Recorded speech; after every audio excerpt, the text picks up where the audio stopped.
말씀 시편 37편입니다. 시편 37편입니다. 1절부터 9절까지를 읽겠습니다. 시편 37편 1절부터 9절까지 한 절씩 읽겠습니다.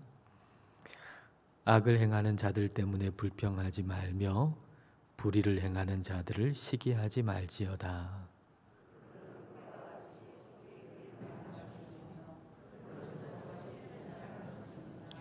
여호와를 의뢰하고 선을 행하라. 땅에 머무는 동안 그의 성실을 먹을 거리로 삼을지어다.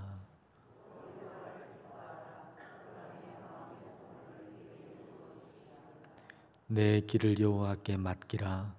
그를 의지하면 그가 이루시고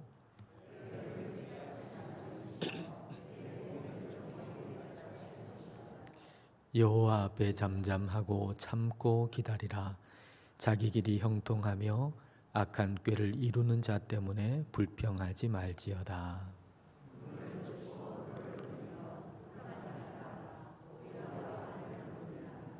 함께 읽겠습니다. 진실로 악을 행하는 자들은 끊어질 것이나 여호와를 소망하는 자들은 땅을 차지하리로다. 아멘. 우리 잘 오셨습니다. 인사 서로 하실까요? 잘 오셨습니다. 선한 사람이 잘 되고 악한 사람이 잘 안 되고 이러면 참 좋겠는데 그렇지 않을 때가 있잖아요. 그럴 때 우리 마음이 조금 상하게 되고 불평하게 되고 또 그게 당연하다고 여겨질 때가 있죠. 불평하는 것이. 근데 성경이 어떻게 말씀하시는가? 1절을 보겠습니다. 악을 행하는 자들 때문에 불평하지 말며 불의를 행하는 자들을 시기하지 말지어다. 악을 행하는 자들 때문에 불평하지 말아라. 그렇게 말씀하세요. 근데 악을 행하는 자들 때문에 불평하지 말아라. 이거는 불평이 생긴다는 거잖아요. 그 불평이 생기는 이유는 어디 있을까요? 그 악을 행하는 사람이 잘 되는 것처럼 보이기 때문이죠. 7절과 8절을 볼까요? 7절 하반절부터 보면 가는 길이 언제나 평탄하다고 자랑하는 자들과 악한 계획도 언제나 이룰 수 있다는 자들 때문에 마음 상해하지 말아라. 노여움을 버려라. 격분을 가라앉혀라. 불평하지 말아라. 이런 것들은 오히려 악으로 기울어질 뿐이다. 악행을 행하고 편법을 행하는 사람들이 막 일이 술술 풀리는 것처럼 보여요. 또 그런 사람들이 막 자랑해요. 이렇게 했더니 잘 됐다. 이렇게 했더니 막 엄청 돈을 벌었다. 이렇게 자랑을 해요.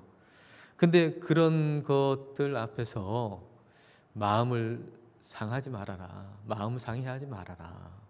불평하지 말고 격분을 가라앉혀라. 그렇게 말씀을 하세요. 왜냐하면 그것으로 인해서 너도 악한 쪽으로 기울어질 수 있다는 거죠. 저 악한 것 보고 저거 악한 거 나는 그렇지 않은데 막 격분하다가 나도 악한 쪽으로 기울어질 수 있다라는 얘기입니다. 그러니까 우리가 항상 주의를 기울여야 할 것이 무엇인가? 우리가 어느 쪽으로 기울어지고 있는가 하는 거예요.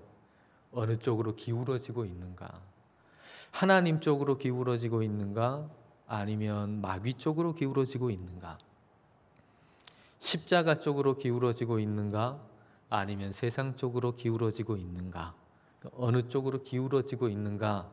라고 하는 것을 우리가 잘 살펴야 할 겁니다.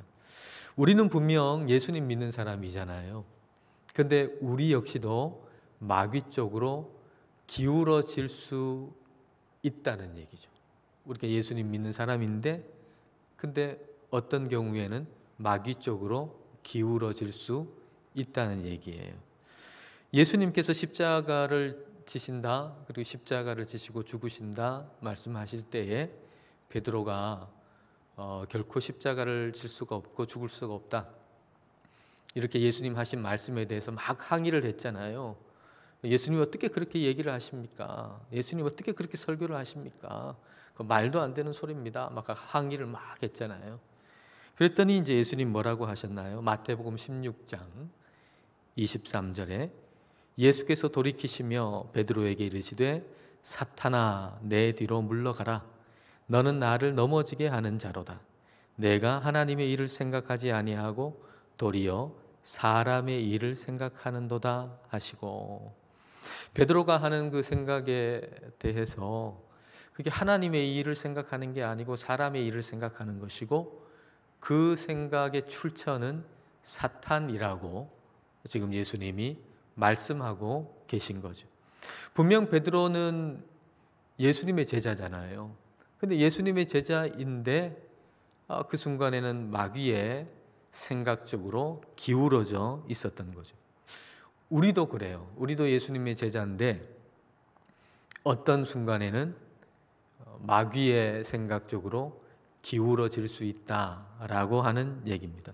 우리가 예수님 믿은 다음에는 마귀의 공격을 하나도 안 받으면은 참 좋겠지만, 사탄을 대적할 필요도 없겠지만, 그러나 그렇지 않잖아요. 예수님 믿은 다음에 사탄의 공격을 우리가 전혀 받지 않는다면 사탄을 대적할 이유가 뭐가 있겠어요? 공격을 받으니까 대적해야 되는 거죠. 베드로가 예수님 따르면서도 사탄 쪽으로 기울어져 있었죠. 그런 경험이 있었죠. 근데 그때는 몰랐잖아요. 그 순간에는 내가 지금 사탄의 공격을 받고 있다는 거, 내 생각이 지금 사탄의 생각이라고 하는 사실을 그때는 몰랐단 말이에요.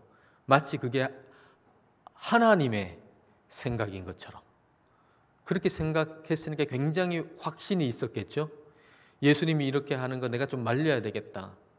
하나님의 생각이 나한테 있는 것처럼 생각하고 마치 하나님의 사자인 것처럼 예수님한테 당신 그러면 안 된다고, 당신이 생각하는 그 십자가 죽음 그러면 안 된다고 막 강력하게 항의를 했잖아요.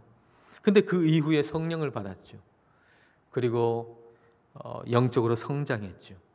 그리고 베드로가 이전에 그 일을 생각하는 거죠. 예전에 내가 굉장히 확신을 가지고 얘기했던 그것이 사탄 쪽으로 기울어져 있었던 것이구나.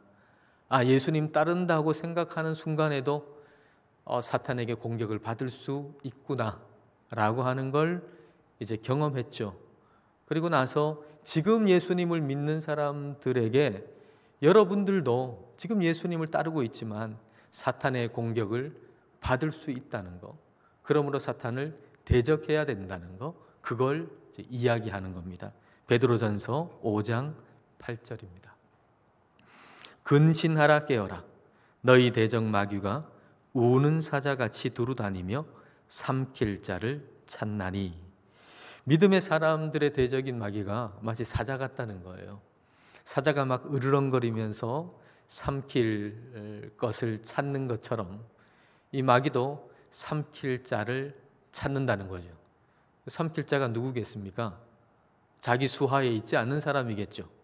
예수님 믿지 않는 사람은 이미 자기의 수하에 있잖아. 그러니까 마귀가 찾는 자는 예수님 믿는다고 하는 사람들, 그 사람들을 잡아먹으려고 으르렁거리면서 삼킬 자를 찾는다라는 얘기입니다. 그러니까 정신 차리고 깨어 있어라. 나는 공격받지 않는다. 나는 사탄하고는 아무 상관이 없다. 마귀의 공격은 나한테는 없다. 그렇게 방심하지 말고 사탄의 공격을 내가 받을 수도 있다라고 하는 생각을 늘 가지고 경계를 풀지 말아라. 그런 얘기죠. 영적인 경계를 늦추지 말아라. 영적인 경계를 늦추지 않는다는 게 뭐겠어요? 내가 계속해서 예수님께 기울어진 생각을 계속 하는 거죠. 내 생각이 예수님께 계속 기울어져 가는 거예요. 그걸 계속 하는 거예요. 매일매일. 그게 영적인 경계를 늦추지 않는 거죠.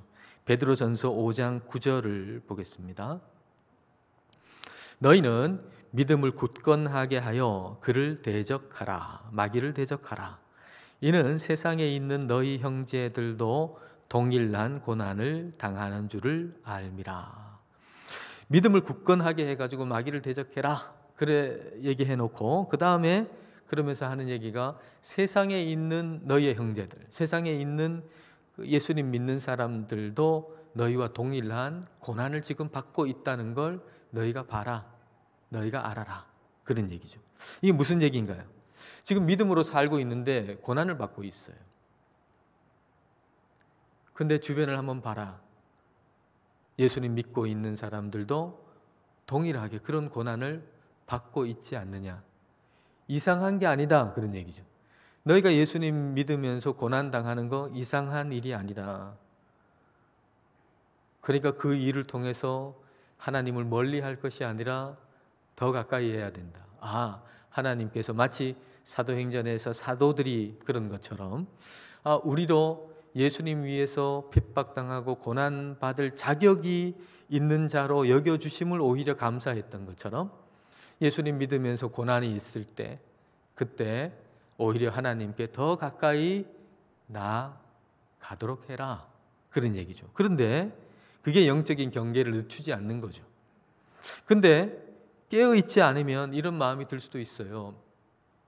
아니, 예수님 믿는데 왜 고난이 있는가? 예수님 믿는데 왜 고난이 있는가? 그러면서 그런 생각이 딱 들면 사탄이 그걸 이용해가지고 또 부정적인 것 방향으로 더 발전시키죠. 하나님이 도대체 제대로 일하고 있는 건 맞는가?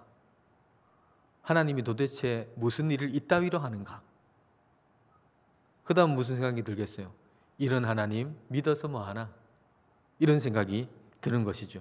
그러니까 우리의 생각이 어느 방향으로 지금 흘러가고 있는가라고 하는 것을 우리가 늘 점검해야 한다는 겁니다. 그래서 사탄 쪽으로, 마귀 쪽으로 지금 생각이 기울어져 가고 있다 그러면 그게 마귀의 공격이라고 하는 사실을 알아야 되는 거예요. 마귀의 공격이다, 이게. 뭐 어떤 사람이 아니라 마귀의 공격이다. 그래서 마귀를 우리가 대적해야 하는 것이죠. 그리고 마귀를 대적하고 하나님 편에 서야 하는 겁니다.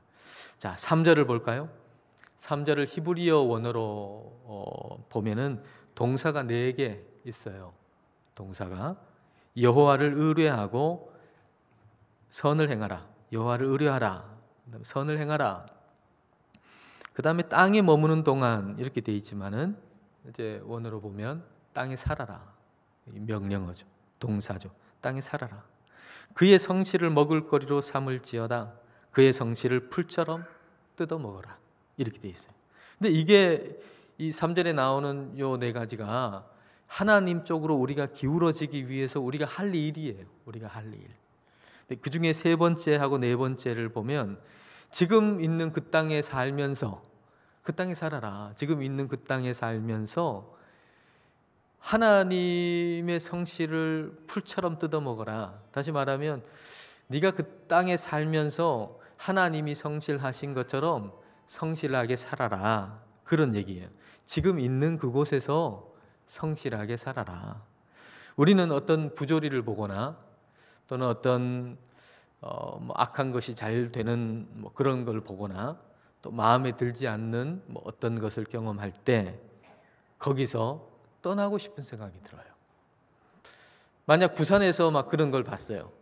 부산에 우리가 살고 있는데 부산에서 어떤 부조리한 모습이나 뭐 악한 것인데 막 잘 됐어요. 뭐 이런 걸 보거나 그러면 부산을 떠나고 싶은 거예요. 그러니까 우리는 어떤 우리가 원치 않는 것을 우리가 경험하게 되고 보게 되면 거기서 떠나고 싶은 생각이 들죠. 근데 하나님 하시는 말씀이 뭐냐면 거기 살면서 거기 그대로 살면서 우리 하나님이 성실한 것처럼 성실하게 살아라. 그 얘기를 지금 하고 있는 거예요. 꽃은 심어진 곳에서 꽃을 피운다 그러잖아요. 꽃은 자기가 심어진 곳에서 꽃을 피운대요. 내가 저쪽에 가면 훨씬 더 아름다운 꽃을 피울 수 있을 텐데 그렇게 하지 않는다는 거죠. 여기는 너무 악하잖아. 그러니까 내가 저쪽에 가면 훨씬 더 아름다운 꽃을 피울 수 있을 텐데 그렇게 하지 않고 꽃은 심어진 그곳에서 아름다운 꽃을 피운대요. 그런 것처럼 너희의 삶 가운데서도 네가 살아가는 그곳에서 네가 믿음의 아름다운 꽃을 피워라. 그 말씀을 하나님이 해주시고 계신 거예요. 내 마음대로 뛰쳐나가는 거, 그거는 악한 것으로 기울어지는 거예요. 여러분, 우리가 그러고 싶을 때가 있잖아요. 뛰쳐나가고 싶을 때가. 예? 뭐 그게 뭐 가정일 수도 있겠고 교회일 수도 있겠고 뭐 어떤 도시일 수도 있겠고 막 여기를 떠나고 싶을 때가 있잖아요. 근데 그렇게 막 떠나버리면, 뛰쳐나가 버리면 그건 악한 것으로 기울어지는 것이다 라는 얘기예요. 그러니까 하나님께서 뭔가 작업을 하시기 전까지는 바로 거기 지금 있는 그곳에서 너의 믿음의 꽃을 피우라는 거예요.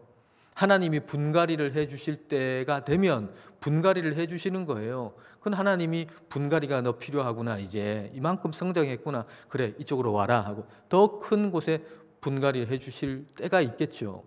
그러나 그러기 전까지는 하나님이 나를 있게 하신 그곳에 성실한, 하나님의 성실하심처럼 성실하게 그곳에서 믿음의 꽃을 피워야 한다는 거예요. 그게 우리 하나님 쪽으로 기울어진 것이다 라는 얘기죠. 근데 우리는 하나님 쪽으로 기울어져야 되는데 완전하게 그래야 되는 거예요. 뭐 적당하게가 아니라 완전하게. 4절 말씀 보겠습니다. 또 여호와를 기뻐하라. 그가 내 마음의 소원을 내게 이루어 주시리로다. 새 번역에는 이렇게 돼 있어요. 기쁨은 오직 주님에게서 찾아라. 주님께서 내 마음의 소원을 들어주신다. 여호와를 기뻐하라.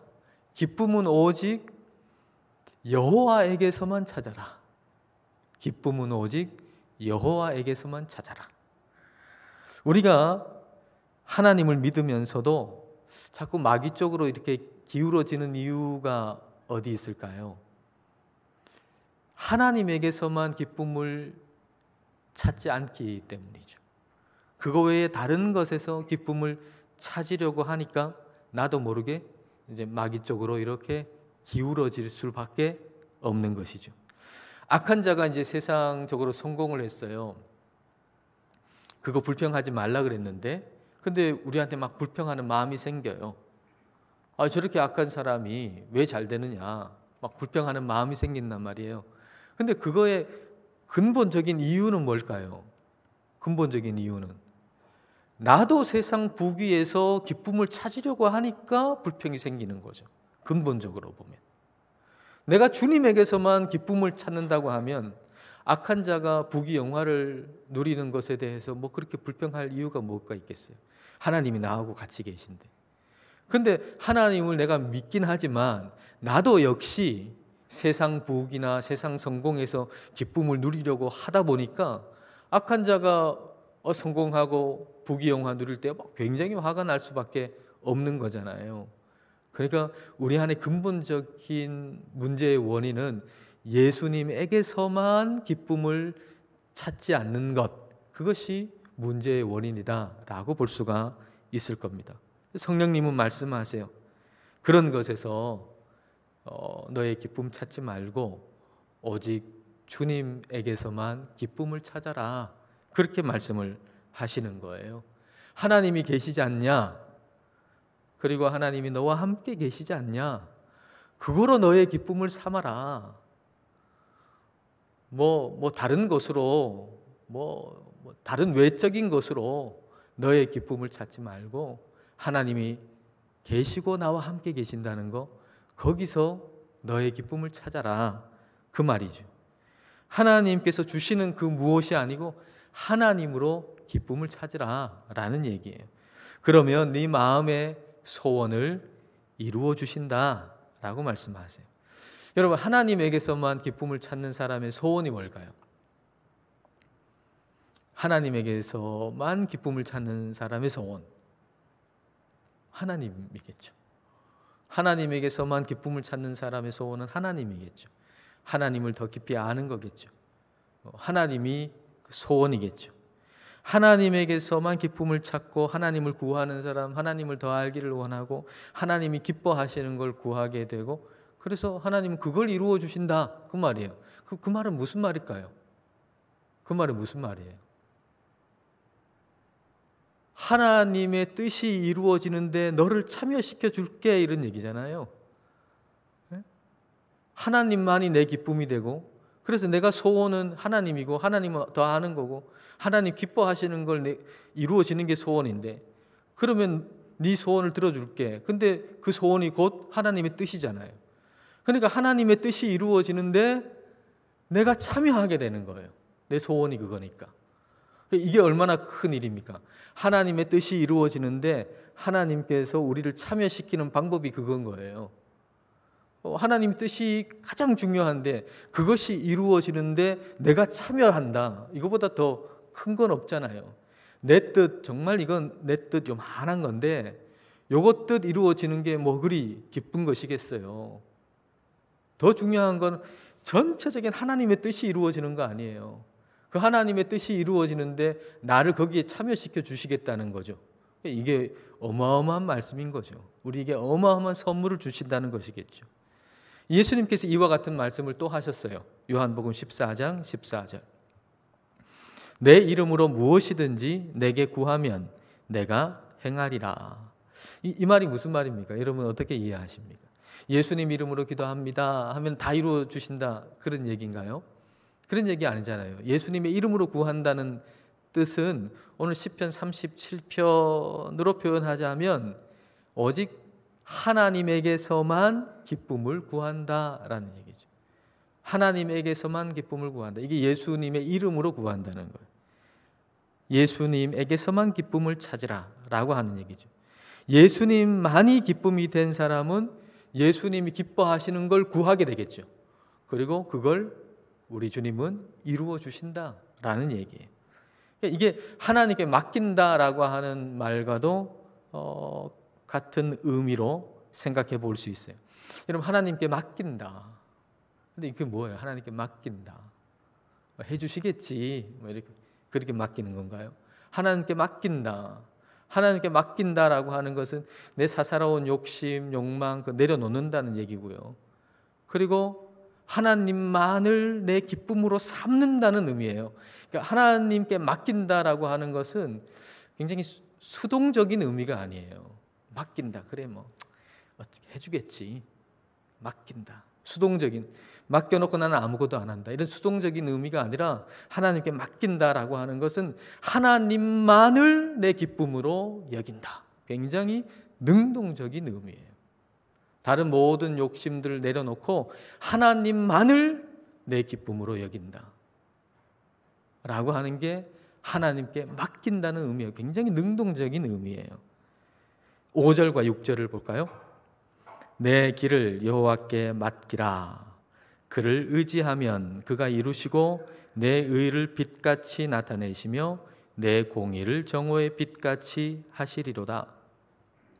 내 의, 너의 공의를 정오의 빛같이 나타낸다, 그렇게 말씀하세요. 여러분, 악한 것이 막 형통하고 잘 되면 반대로 어떻게 생각이 드나요? 하나님을 믿는 믿음의 사람들이 뭐 좀 잘못된 것처럼 여겨지기도 하잖아요. 근데 우리가 우리의 길을 하나님께 맡기고 하나님만을 우리의 기쁨으로 삼고 살아가면 하나님이 마침내 너의 공의, 너의 의, 네가 옳다는 거, 하나님을 믿고 사는 그 삶이 옳다는 사실을 정오의 빛같이 명명백백하게 이 세상 가운데 나타내 주실 거다라는 얘기예요. 그러니까 지금은 좀 애매하게 보여가지고 악한 것이 하나님을 모르는 사람들이 뭐 그렇게 편법으로 살고 막 악하게 살면 막 다 풀리는 것처럼 보이지만, 그러나 그렇지 않다. 우리 하나님께서 예수님을 믿고 살아가는 그 삶이야말로 진짜 옳다는 걸 분명하게 정오의 빛처럼 보여주실 거다. 이걸 지금 얘기하고 있는 거죠. 이 세상 천하에 그게 다 드러나는 때가 있을 거다, 그런 얘기입니다. 그렇게 명확하게 드러내시는 모습이 오늘 시편 37편의 9절부터 40절까지 길게 적혀 있는 거예요. 9절부터 40절까지는 의인과 악인의 차이. 의인은 이래, 악인은 또 이래. 명확한 차이. 그리고 악인과 의인의 명확한 결과, 분명한 다른 결과, 이걸 지금 9절부터 40절까지 길게 계속 얘기하는 거예요. 대표적인 표현이 뭔가? 대표적인 표현은 악인은 끊어진다. 근데 의인은 땅을 상속으로 받는다. 땅을 차지한다. 이게 이제 9절부터 40절까지 대표적인 표현인데요. 자, 9절과 22절을 한번 볼게요. 진실로 악을 행하는 자들은 끊어질 것이나 끊어진다.